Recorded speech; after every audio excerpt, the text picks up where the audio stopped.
ছাত্ৰ-ছাত্ৰীসকল, উপস্থিত তেখেতসকলৰ অভিভাৱকসকল আৰু শিক্ষাগুৰুসকল, জয়তে মই আজি নামঘৰৰ পবিত্ৰ স্থানত সকলো ছাত্ৰ-ছাত্ৰীক, বিশেষকৈ যিসকল ছাত্ৰ-ছাত্ৰী আজি প্ৰথম পদাৰ্পণ হৈছে বা হোষ্টেলত আহিছে, আমাৰ শংকৰদেৱ শিক্ষা নিকেতনৰ যিটো পৰিয়াল, সেই পৰিয়ালৰ সদস্য হিচাপে আজিৰ পৰা এটা ঠাই নিৰ্ধাৰণ কৰিছে। গতিকে মই তোমালোকৰ সকলোকে এই শংকৰদেৱ শিক্ষা নিকেতনৰ পৰিয়াললৈ আদৰণি জনাইছো আৰু তোমালোকক আন্তৰিকতাৰে ধন্যবাদ দিছো।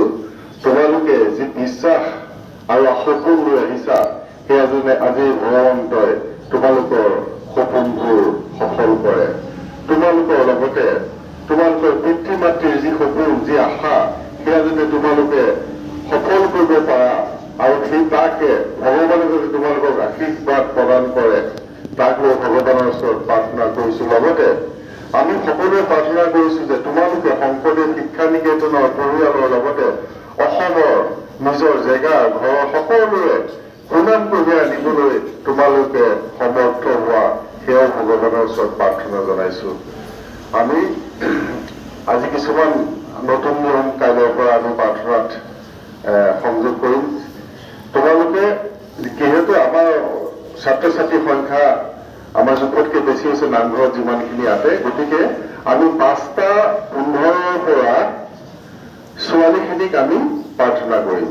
5:15 পৰা 5:30লৈ 5:30 বজাত ছাত্ৰসকল আহিব, তেওঁলোকে প্ৰাৰ্থনা কৰিব। তোমালোকে শুনিছানে সকলোৱে? 5:15 পৰা ছাত্ৰীসকলে প্ৰাৰ্থনা কৰিব। গতিকে 5:10 ছাত্ৰীসকল আহি পাই যাবা আৰু আমি 15 মিনিটত প্ৰাৰ্থনা শেষ হৈ, গতিকে শেষ হৈ প্ৰায় 15 মিনিটৰ পাছতে ছাত্ৰসকল আহিব। আৰু তোমালোকে অন্ততঃ গামোচাখন লৈ আহিবা।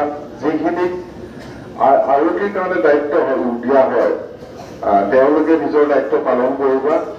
সকলোৱে খিয়াল ৰাখিবা যাতে আমি কামখিনি প্ৰাৰ্থনাটো ভালকৈ কৰিব পৰা যাওঁ। আৰু তোমালোকে এটা কথা মনত ৰাখিবা যে প্ৰাৰ্থনা কৰাৰ সময়ত তোমালোকে কথা নাপাতিবা, বহুত বেয়া দেখি আৰু নাপায়। আৰু নিজৰ পৰিচয় হয় তোমালোক কেনেকুৱা, তোমালোক ভক্ত নম্ৰ, এইখিনি পৰিচয় তোমালোকৰ ব্যৱহাৰ। অসমীয়াত কথাতেই কয় যে আপোনাৰ ব্যৱহাৰেই আপোনাৰ পৰিচয়। গতিকে তোমালোকে সুন্দৰকৈ শৃংখলাবদ্ধভাৱে আহি প্ৰাৰ্থনা কৰি ভগৱন্তৰ শ্ৰীচৰণত তোমালোকে আশীৰ্বাদ লৈ তোমালোকৰ গোটেই জীৱনটো যাতে মংগলময় হয়, তাৰ কামনাৰে সদায় প্ৰাৰ্থনা কৰিব লাগিব। ঠিক আছে, ধন্যবাদ। সকলোলৈ পুনৰবাৰ ধন্যবাদ জনালোঁ।